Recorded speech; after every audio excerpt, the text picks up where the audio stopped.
নমস্কাৰ আমি জ্যোতি ফাৰ্মৰ ফটোবিলাক আপোনালোকক দেখাই থাকোঁ এতিয়া আমাৰ ভিডিঅ'বিলাকো অকণমান চাওক আমি ইয়াতে সজিনা যেটো আমাৰ সজনা বুলি কম সজিনা বুলিও কয় ইংলিছত ড্ৰাম ষ্টিক বুলিও কয়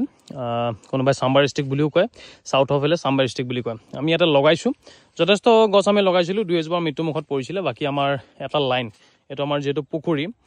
এটা পাৰ আমি গুটেটো কভাৰ কৰিছোঁ সজনা দি এটো সাইডটো আপোনালোকে দেখাই আছোঁ মই এই গোটেই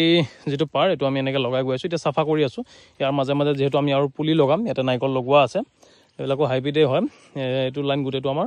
সজিনা লাইন এই সজনা দেখিছে কিমান ওখ হৈ গ'ল মাত্ৰ এবছৰৰ ভিতৰত এটা বাৰিষা খাইছে এটো নেক্সট বাৰিষাত খুব ধুনীয়া গ্ৰোথ লৈছে আৰু এই জায়গাবিলাক আমি খালি কৰিছোঁ ইয়াতে আমি বিভিন্ন গছপুলি লগাম নাৰিকল আমাৰ আছিলে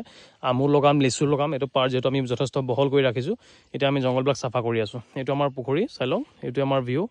এটো সাইডে আমাৰ এখন বাগান আৰু ইটো সাইডে আমাৰ আৰু এখন বাগান আছে এতিয়া আমি এখিনি সাফা কৰি আছোঁ মালভোগ কলো আছিল জংগলৰ কাৰণে বেছি বাঢ়িব নোৱাৰিলে 2-3 থুক মান আমি ইয়াৰ পৰা কাটিছোঁ আৰু বাকি এতিয়া আহিব আৰু এটো সাইডে আমাৰ গুটে সজনা আছে এখিনি আমি এতিয়া সাফা কৰি আছোঁ আৰু আপোনাক দেখাই থাকিম আমি কি কৰোঁ কেনেকৈ কৰোঁ আৰু লোকেশনটো মই জনাই থৈছোঁ আমি হুজাই লংকা কাকি একত আমি বৰ্তমান কাম কৰি আছোঁ প্ৰায় 3 বছৰমান হ'ল 4 বছৰমানৰ আগতে আমি পুখুৰী কাম যেহেতু কৰিছিলোঁ আৰু এতিয়া আমি বাগানৰ কাম কৰি আছোঁ এয়া আমাৰ এটো সাইডে আমি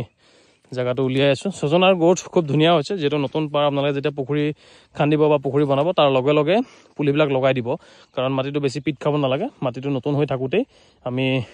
যদি গছবিলাক লগাই দিও খুব ধুনীয়া হ'ব এই গোটেই জায়গাটো আমি উলিয়ালো উলোৱাৰ পিছত আপোনালোকক দেখাম এটো সাইড চাওক খুব ধুনীয়া আমাৰ মুকলি হৈছে আৰু এটো গোটেই সাইডটোত আমি সজনা লগাইছোঁ